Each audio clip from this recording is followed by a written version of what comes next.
The old manor stood against the darkening sky, its sharp rooftops like jagged teeth. Though the evening was warm, Sarah felt a chill.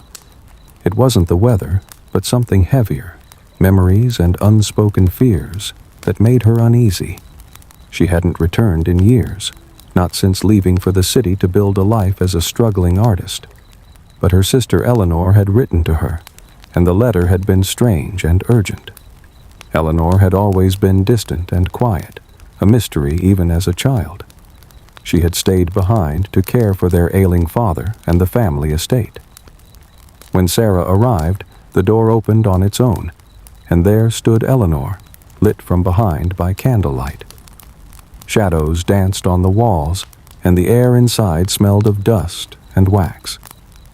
The house was quiet, but not peaceful. Something was wrong. Eleanor led her into the drawing room, where their father sat motionless by the fire. He looked hollow, pale, almost lifeless. Eleanor explained that he had become strange, more withdrawn and agitated. He had been clinging to her, spending all his time with her in ways that felt wrong. Sarah listened, horrified. Eleanor's words were quiet but clear. She no longer felt safe around their father. There had been a change in the way he looked at her, touched her, treated her.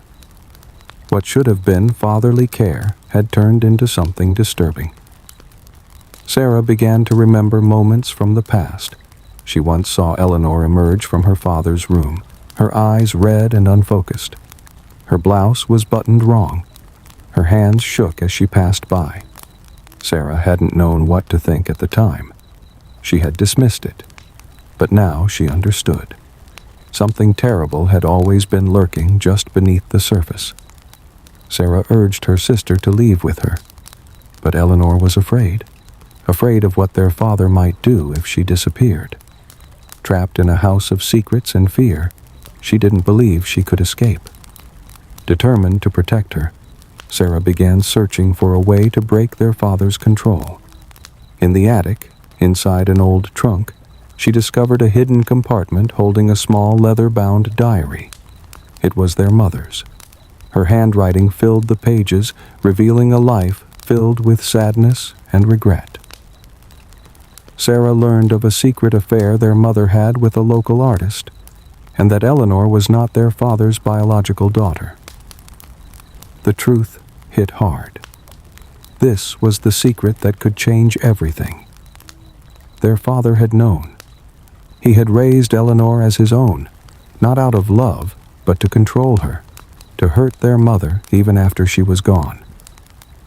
With this knowledge, Sarah confronted him.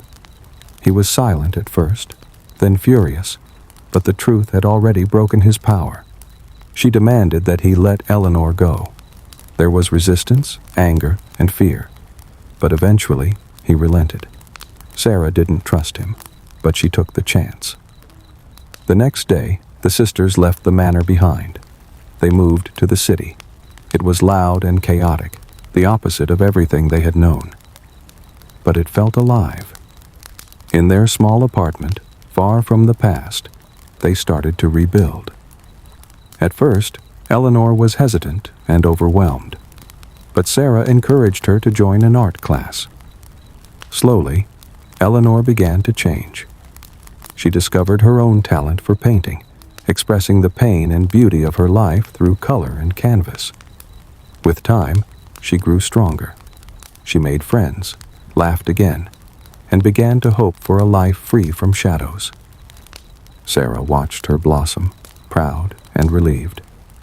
Eleanor had found her voice, but the past found them again. One evening, their father appeared, waiting in the shadows. He tried to reclaim Eleanor, insisting she belonged with him. But this time, she didn't shrink back. She stood tall and told him the truth. She belonged to no one. When he lashed out, Sarah stepped between them. She threatened to expose everything.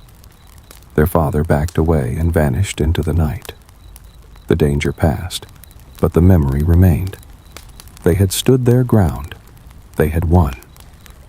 In the years that followed, the sisters built a life filled with art, friendship, and independence. Sarah's paintings gained recognition, and Eleanor became a celebrated artist in her own right. She even found love, someone kind who saw her clearly and cherished her strength. Eventually, a letter arrived informing them that their father had died. He had left the manor to them, but they wanted nothing more to do with it. They sold the property and watched as it was torn down. With its destruction came a sense of closure. One spring evening, the sisters sat together on the rooftop of their apartment. They looked out over the city lights, the sound of life buzzing below them.